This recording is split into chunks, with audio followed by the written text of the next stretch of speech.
गरीब किसान बना अमीर। कहानी का आरंभ। सुबह के उजाले में हरे खेतों पर सूरज की पहली किरणें फैल रही थीं। पक्षी चहचहा रहे थे और हवा में मिट्टी की खुशबू घुली थी। गांव के किनारे पर एक छोटा सा मिट्टी का घर था, जहां गोपाल अपनी पत्नी सावित्री और 2 बच्चों राहुल और चंचल के साथ रहता था। गोपाल के पास बस 2 बीघा जमीन थी, जो बारिश के भरोसे रहती थी। हर साल वो खेती करता, लेकिन या तो सूखा पड़ जाता या फसल खराब हो जाती। फिर भी गोपाल कभी शिकायत नहीं करता था। एक शाम सावित्री ने कहा, सावित्री जी, अब तो घर में अनाज भी खत्म हो गया है, बच्चों को भी भूख लगी रहती है। गोपाल, सावित्री थोड़ा सब्र रखो, भगवान पर भरोसा रखो, मैं कोशिश करता हूँ कुछ काम मिल जाए। अगले दिन गोपाल गांव के जमींदार रघु के पास गया। गोपाल, रघु भैया, कुछ दिनों का काम दे दो, खेतों में तुम्हें मजदूर चाहिए होगा।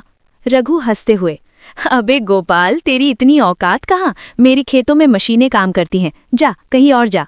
गोपाल बिना कुछ कहे लौटा, पर उसका दिल टूट गया। उसी समय रास्ते में हरिया मिला। हरिया, गोपाल तू हिम्मत मत हार, तू मेहनती आदमी है, भगवान तेरा साथ देगा। एक दिन गोपाल के खेत में एक चमकता हुआ पत्थर मिला। चंचल, बाबा ये कितना सुंदर है। गोपाल हंसते हुए, अरे ये तो बस पत्थर है बिटिया। पर जब वो पत्थर को गांव के व्यापारी श्यामू को दिखाने गया तो श्यामू ने कहा, श्यामू, गोपाल भाई ये तो खनिज जैसा लगता है, मैं ले जाऊं तो शहर में जांच करवाऊं। कुछ दिनों बाद रिपोर्ट आई, वो पत्थर कीमती खनिज मिनरल स्टोन था। श्यामू ने कहा कि इससे गांव की मिट्टी में कुछ विशेष गुण हैं जिनसे जैविक खेती हो सकती है। श्यामू की मदद से गोपाल ने तय किया कि वो रासायनिक खाद छोड़कर जैविक खेती करेगा। गोपाल, अगर ये मिट्टी इतनी उपजाऊ है तो हमें खुद खेती का तरीका बदलना चाहिए। राहुल, बाबा मैं सीख लूंगा कि जैविक खाद कैसे बनाते हैं। सावित्री ने गाय का गोबर, पौधों का कचरा मिलाकर खाद बनाना शुरू किया।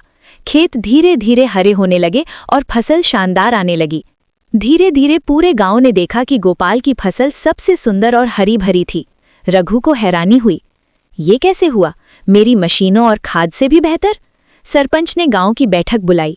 गोपाल ने सबको समझाया कि कैसे प्राकृतिक तरीके से खेती करने से मिट्टी जीवित रहती है और फसल में मिठास आती है। गांव वालों ने गोपाल के तरीके को अपनाया। अगले साल पूरे गांव की फसल दोगुनी हुई। नया मोड़, सफलता की पहचान। एक दिन जिले के अधिकारी गांव आए और बोले, अधिकारी, इस गांव में जैविक खेती का उत्कृष्ट उदाहरण देखने को मिला है। गोपाल जी, हम आपको प्रधानमंत्री किसान सम्मान पुरस्कार से सम्मानित करेंगे। गांव में जश्न मनाया गया। सबने गोपाल को बधाई दी। रघु, माफ कर दो गोपाल, मैंने तुम्हारा मजाक उड़ाया था, लेकिन तुमने गांव को रास्ता दिखाया। गोपाल मुस्कुराते हुए, भूलों से ही सीखने का मौका मिलता है रघु भैया।